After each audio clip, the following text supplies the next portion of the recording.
Lambat kok.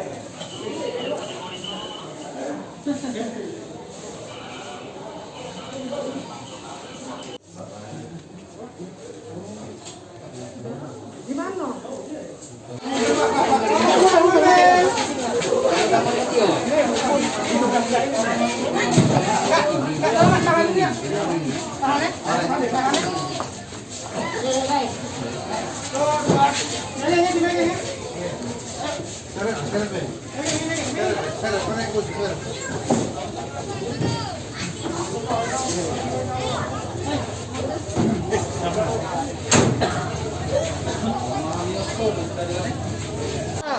Nah, pas masak ngomong aku ngapo baunya cenyengatnya. Nah, sama kawan kosan aku tadi. Nah, pas sudah dia jawab, ya biarlah, mungkin bau bangkai adanya. Nah, jam 1 aku tidur. Nah, jam 2 kawan aku begawe. Nah, pas aku keluar dari depan pintu kosan aku, tercium nian baunya. Nah, jam 3 lebih aku telepon ibu kos melalui yang nomor 2 tadi. Sudah. Jadi apa pekerjaannya apa? Aku sebagai satpam LRT ya. Korban.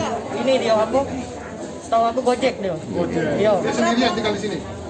dia DBA. DWA. Nah, dari riwayat penyakit atau gimana sebelumnya dia mengeluh? Kurang tahu aku, Pak. Belum tahu. Iya. Sering berkomunikasi sama kita? Jarang. Jarang ya. Kapan terakhir? Kecuali dia mau masuk, aku nyapa, Pak, pulang Pak. Ya nak. Udah tua ya? Lumayan. Itu berapa umurnya? Umurnya berapa?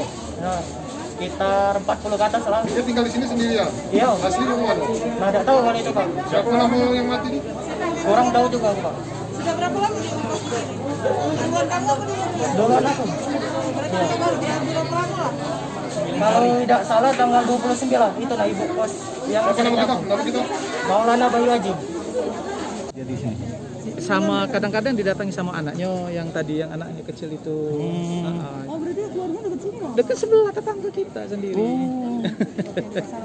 Ya kita nggak tahu persis. Tapi adalah apa? Curiga apa? Kelihatan apa misalnya sakit apa? Jadi gini, karena kita memang tidak pernah ngobrol. Jadi kita tidak tahu. Dan nerimo pun bukan dari kita, dari ada yang jago kosan. Ibu Diana tadi betul. Dari Ibu Diana terakhir. 7 atau 9 saya terlupa. Iya. Enggak, cuma 4. Iya. Dan baru ketemu kos berapa hari ini setelah dia sama yang penghuni kos sebelah kan. Apa katanya bau-bau ini? Ya sudah, kata kita. Itu kan berarti ada kemungkinan ada. Kalau dari penghuni sebelah terakhir ngelihat kapan, Mbak? Siapa? Penghuni sebelah. Saya? Enggak, penghuni sebelah. Nah, yang itu tidak tahu. Tidak tahu juga.